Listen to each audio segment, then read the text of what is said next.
안녕하세요, 원쌤이에요. 자, 원쌤이요, 그 한 달 만에 다시 새로운 우리나라 BIM 뉴스 새 소식을 전달해 드리기 위해서 이 자리에 섰습니다.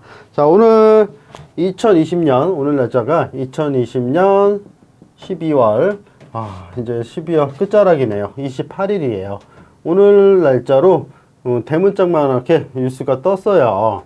그래서 국내 BIM 빌딩 인포메이션 모델링의 새 소식이죠. 자, 쌤이랑 같이 하나하나 보자고요.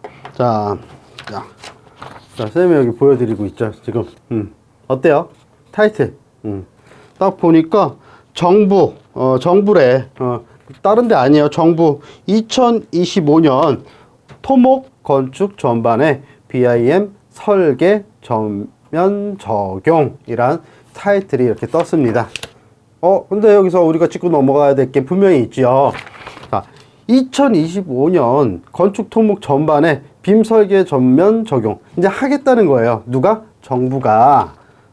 그래서 이 날짜니까 2020년 10월 28일 11시 오전 11시에 연합뉴스 채널을 통해서 떴고요. 자, 국토부 건설 빔 기본 지침 활성화 로드맵 마련.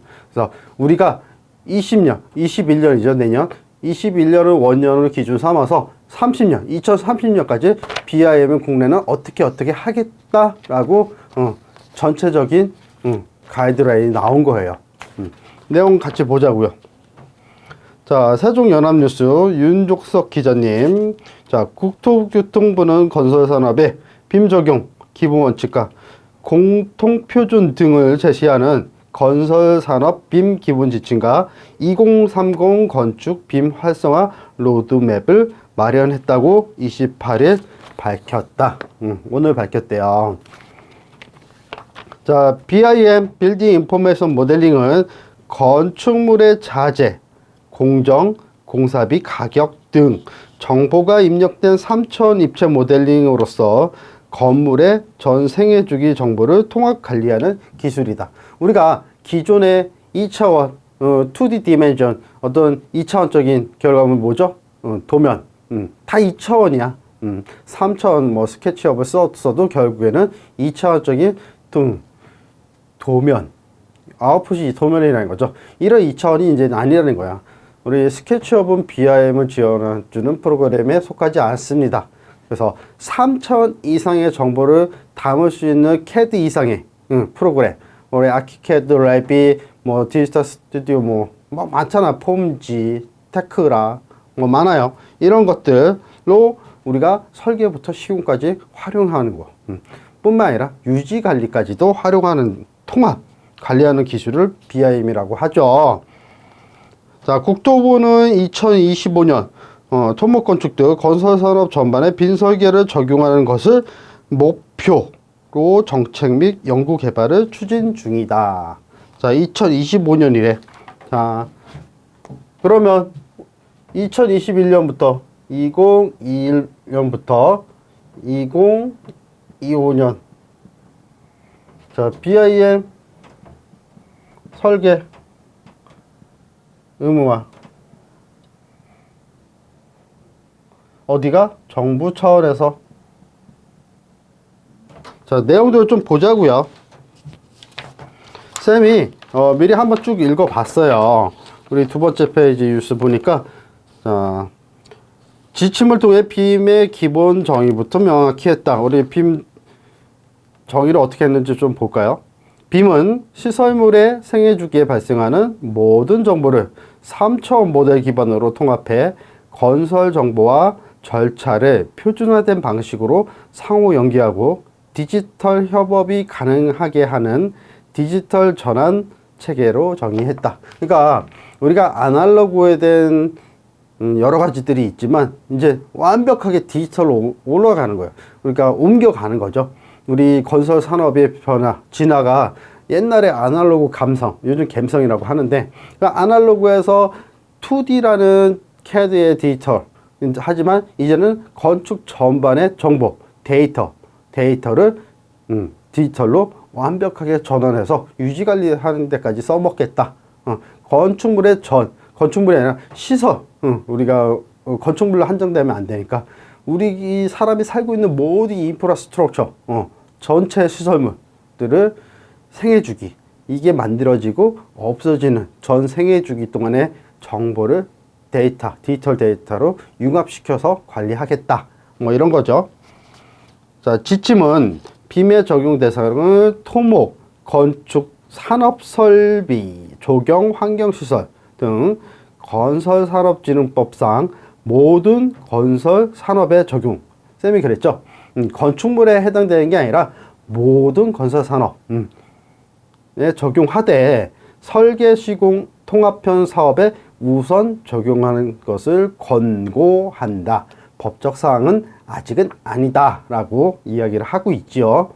자, 로드맵은 건축빔을 활성화하기 위한 연도별 계획을 담고 있다. 한 방에 못하니까 연도별로 조금씩 하겠다, 이 얘기예요. 그래서 한국토지주택공사 LH는 공동주택은 내년부터 연차별로 빔 적용 대상을 확대하게 된다. 사실 LH 같은 경우에는 아키캐드도 그렇고 레빗도 그렇고 아주 오래 전부터 굉장히 시간 투자를 많이 했어요. 우리나라 어떤 그런 국토부 산하 기관 중에서 LH는 그 나름대로의 노력을 지속적으로 해왔던 것으로 알고 있고, 거기에 대해서 가이드라인이 이미 작년으로 다 끝났어요. 그래서 쌤하고 이제 협력하는 회사들 대표님들이 많겠죠. 근데는 실제로 일도 하고 있고요. 그래서 이 이야기를 들어보니까 LH는 굉장히 열심히 하고 있더라. 자, 민간 건축물은 중요한 거 나왔어. 우리한테 중요한 건 뭐야? 공공 건축물보다 민간 건축물이잖아요. 이놈의 민간 건축이 굉장히 중요했는데 요번에 굉장히 많이 다루고 있어요. 자, 민간 건축물은 빔 인허가 시스템을 우선 마련하고서 2024년부터 건축물 규모에 따라 단계적으로 빔 설계를 지원할 것이다. 드디어 이제 범위 내에 들었어. 우리가 그동안은 국가사업, 정부에서 국가 기준의 발주 사업, 공공시설물이라든지 뭐 이런 거에서 300억 미만, 300억 이상 빔 의무화 뭐 이런 거 했잖아. 근데 이제는 민간 건축물이에요. 민간 건축. 자, 24년. 자, 점진적으로 확대를 하겠다, 이 말이 있어요.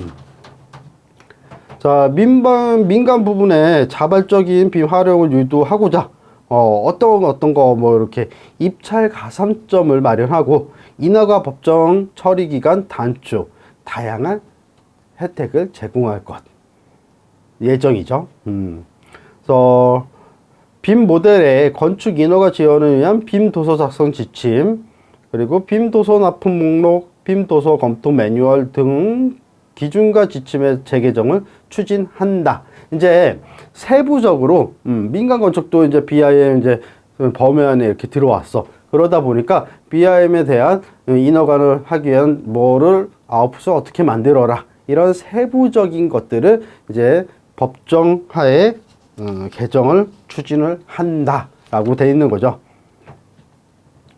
그래서 뭐 빔 하겠다고 하면 입찰 가산점 주고 뭐 법정 처리 기간, 인허가 처리 기간을 아주 대폭 짧게 해준다, 뭐 이런 거예요. 근데 반발도 만만치 않을 것 같아요. 자, 건축물 계획 단계에서 설계 최저강을 제공하는 빔 설계 자동화 기술을 2022년부터 개발이에요. 빔 시공 자동화 기술 개발도 2025년부터 추진한다. 이 부분 굉장히 좀 에러가 있고, 이렇게 단 두 줄로 정보를 제공하기에는 굉장히 조금 앞선 경향이 없지 않아 있어 보입니다. 이거 차후에 쌤이 디테일하게 다뤄볼게요. 빔을 활용한 건축물 지능형 유지관리 기술 개발도 2026년부터 국가 R&D 사업으로 추진할 계획이다. 성과를 보고 맞춰서 하겠다, 이 얘기죠. 항상 그랬듯이 우리 국가는 기대를 저버리지 않습니다. 자, 이 얘기가 이런 BIM 국내 의무화 이런 게 언제부터 나왔어요? 정확히 국내 2006년 기준으로 BIM이 도입됐다고 보고요. 뭐 2008년이라고 보자고요. 뭐 국가가 2008년부터 이제 BIM이라는 거를 우리 건설 산업에서 이렇게 딱 지켜보고 있었는데 화두가 됐던 게 언제예요? 2012년. 자, 2012년 BIM 의무화 키워드가 나왔고 이때 불발했어. 사실 망했어. 2016년 요때 또 한번 이렇게 넘어왔는데 이때도 망했어.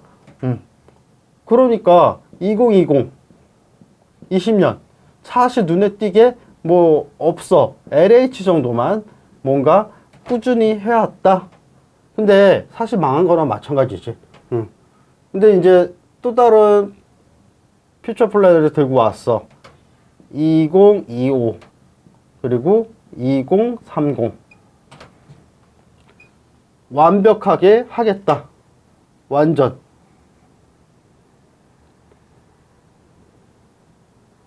자, 이렇게 하겠다. 뭐 이런 식으로 들고 나왔단 말이죠. 그래서 쌤이 한 달 전에 국내에서 이런 BIM 의무에 큰 관심이 있어서 뉴스를 딱 하나 만들었는데 사실 큰 기대는 없었어. 원쌤이요 2006년부터 지금까지 BIM을 해오면서 사업적인 우리 빈케어 교육연구소 투자와 여러 가지 많은 사람들을 심지어 우리 대학교 학생들 수많은 사람들한테 BIM을 이렇게 갑니다. 미래의 건설산업 4차 산업혁명과 BIM 이야기들 이런 것들을 막 열변해서 강의를 해왔는데 결국은 뭐예요? 어떻게 돼요? 안 돼. 그리고 주변에 지인 건축가들, 친구들, 선배님들 그리고 아는 많은 건축 관련 사람들한테 어떻게 됐어요? 이 사람이 말하는 거는 하나도 이루어지지 않는다. 굉장히 처참하죠. 빈케어 교육연구소 딱 미래를 보고 이제 빔 교육이 대세고 원쌤 누구예요? 한라대학교 건축가 겸임 교수를 역임하고 있고요. 빈케어 교육연구소 대표이사로 우리 BIM 교육 실무를 하는 모든 사람들한테 교육을 하고 있는 사람이기 때문에 BIM이 앞으로는 어떻다라고 미래에 대한 밑그림을 그려주잖아. 근데 정부 차원에서 된 게 그동안 제대로 된 게 하나도 없다. 민간 건축에서는 절대 일어나지 않는다. 많은 사람들이 그래요. 주변의 지인들이 그거 갖고 밥 먹고 살겠냐. 뭐 안 하니까 본인들은 할 생각이 없어요. 스케치업이나 쓰면 썼지 레빗이나 아키캐드나 이런 거는 남의 나라 이야기야. 항상 안 했다고요. 이게 현실이었고 근데 이거 보면 이제 좀 얘기가 달라지겠죠. 우리나라가 이렇게 한데 근데 그동안 나왔던 거에 비해서 좀 더 디테일하고 누가 만들었는지 모르겠지만 그래도 진정성이라는 게 있어. 뭔가 팩트가 좀 있어. 물론 이제 우려되는 게 더 많아요. 원쌤 입장에서 봤을 때는 또 얘네들 북치고 장구치고 지네들끼리 다 헤쳐먹겠네 라는 생각도 없지 않아 듭니다.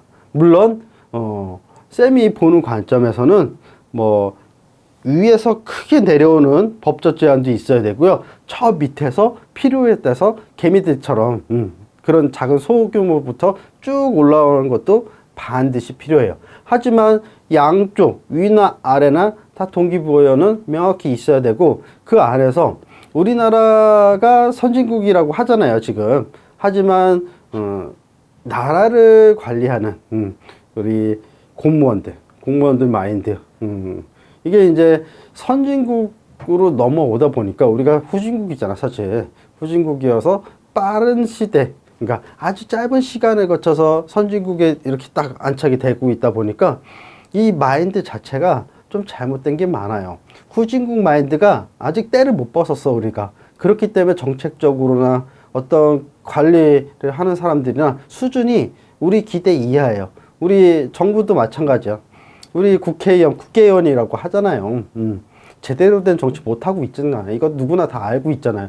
뭐 빨간 거 파란 거 이렇게 다 서도 뭐 제대로 하는 꼴인지 봤어요. 대통령들이 뭐 지금 우리나라 역대 대통령들이 하는 결과물은 이게 과연 선진국에서 일어날 수 있을 나라의 대통령들이 하는 짓인가, 정치인가, 이거 보면 좀 안타까움이 없지 않아 있지만, 쌤은 뭐 이런 걸 나쁘다고 하는 게 아니에요. 우리가 과거부터 현재 또 미래가 있는데 발전하는 거예요. 아직은 우리가 때를 못 벗었지만 건설적인 부분에 있어서 아직도 후진국적인 감성이 남아 있지만, 앞으로는 좀 더 새로운 인력들이 와서 좀 더 발전하고 이런 것들을 기대해 보는 거죠. 그리고 남이 그렇게 생각한다고 나도 똑같이 생각하지는 않습니다. 누가 알아주지 않더라도 내가 맡은 이 자리에서 내가 할 수 있는 일을 열심히 하는 것 뿐이죠. 다만 뭐 같이 썩어간다고 썩지는 않을 뿐이에요. 그래서 뭐 돈 싫어하는 사람 과연 있을까요? 없을 거예요. 원생도 마찬가지야. 누가 이렇게 돈 많이 갖다 주고 이거 해라? 그러면 목에 칼이 들어와도 안 하죠. 원생 같은 타입은 좀 안 해요.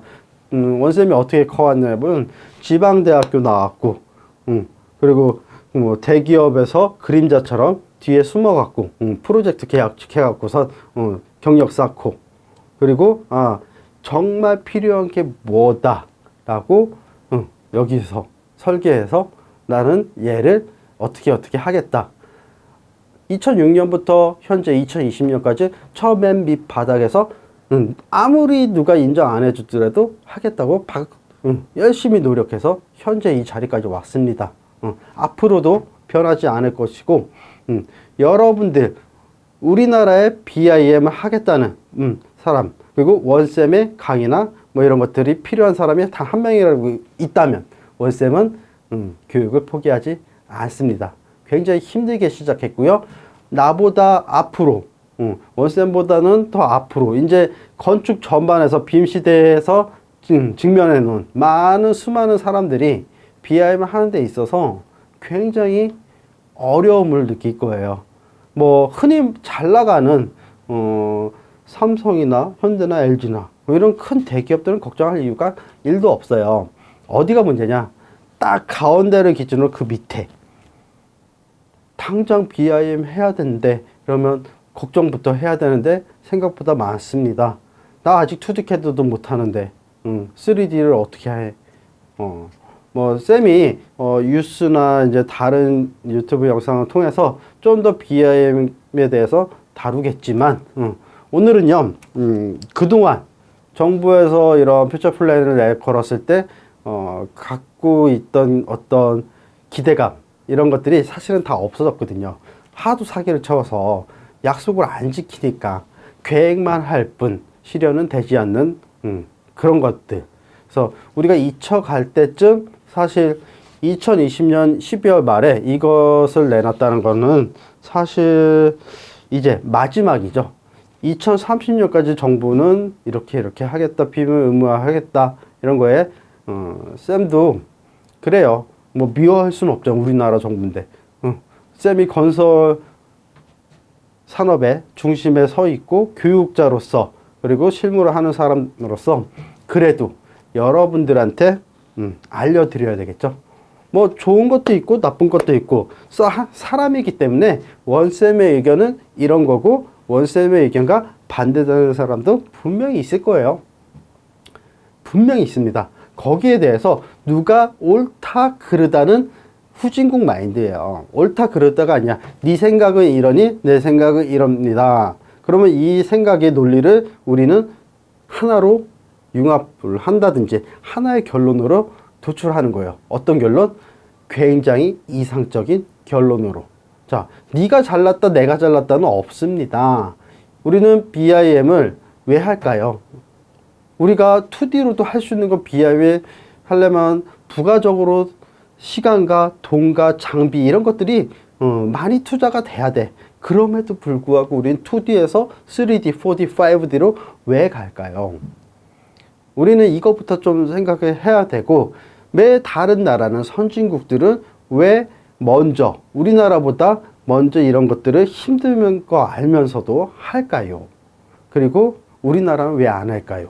뭐 이런 거 본질적인 거 좀 각자의 사람들의 생각, 의견들을 내놓고 네 생각, 내 생각, 여러 가지 생각들을 다 몰아놓은 다음에 하나의 융합된 결론.